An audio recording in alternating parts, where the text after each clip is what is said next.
سلام عرض می‌کنم خدمت تمام همکارای عزیز. چندی پیش یکی از همکارا با من یه موضوع رو مطرح کرد و منو به فکر واداشت که یک برنامه‌ای بنویسم که بتونم در واقع اون سولوشن رو برطرف کنم.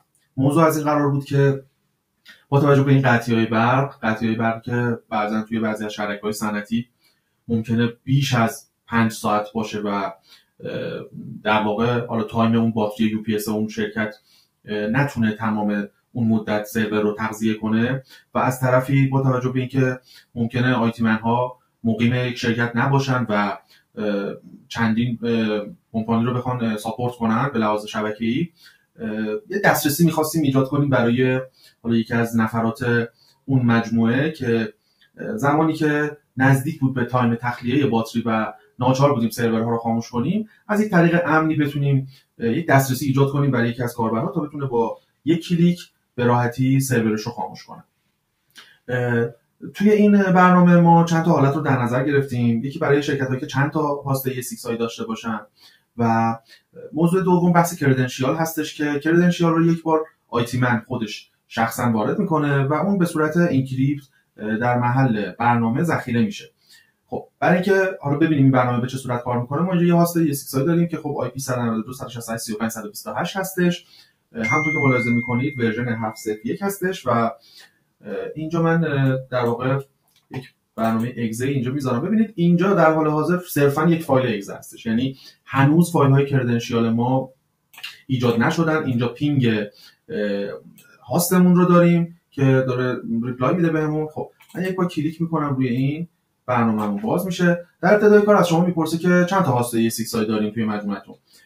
گاهی ممکنه توی بعضی از شرکت‌ها چندین هاست داشته باشن. خب ما اینجا توی این حالت که داریم برای شما تست می‌کنیم عدد 1 رو وارد می‌کنیم، میگه که آی پی هاست رو به من بدین، میگیم 192.168.128.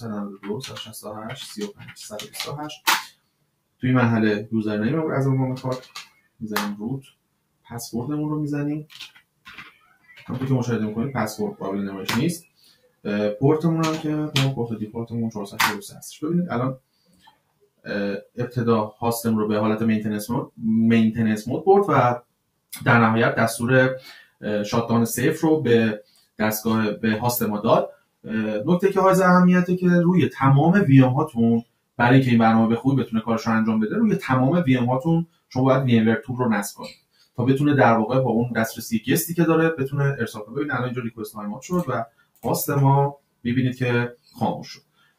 خب حالا نکته‌ای که اینجا داره، ببینید اینجا دو تا دونه فایل ساخت که در واقع همون کردنشیال هاست شما بود. خب من برای اینکه ببینید که این برنامه توی حالت دوم دیگه نیازی نداره که یوزرنیم پسورد وارد کنید، یک بار دیگه ESXi رو روشن می‌کنم، ثبت می‌کنیم تا بارگذاری بشه.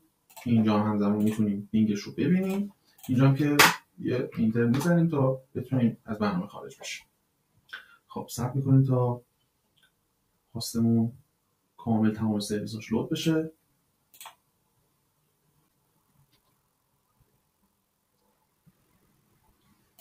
خب پینگ دستگاه اومده ولی تمام سرویس ها هنوز بارگذاری نشدن که ما بتونیم از برنامه‌مون استفاده کنیم. بسیار عالی. الان من باز مجدد برنامه رو اجرا میکنم. ببینید بدون اینکه دیگه یوزر پس و اطلاعات اضافی بخواد مستقیم بس شد و سرورمون رو خاموش کرد. فقط مد نظر داشته باشید که توی مرحله بعد که سرورتون روشن میشه ESXi در حالت مینتیننس مود بالا میاد و ممکنه که توی اون حالت ماشین هاتون رو اوتو استارت نکنه. این هم از خاموش شدن سرور ESXi. خب من این برنامه رو لینک دانلودش رو داخل سایت far.shabake.com بارگذاری میکنم. اونجا دیدگاه ها رو باز میذارم. کانال تلگرام ما هست، داخل کانال بارگذاری میشه. امیدوارم اگر که نقطه نظر مثبتی منفی هرچه هست اونجا بتونیم با هم دیگه تعامل داشته باشیم و حالا روی آپدیت های بعدی برنامه بتونیم کار بکنیم و یه سری فیچرهای قوی تری اضافه کنیم که کار همکارامون رو بتونه راحت تر کنه. در خدمت شما هستم. خدا نگهدار.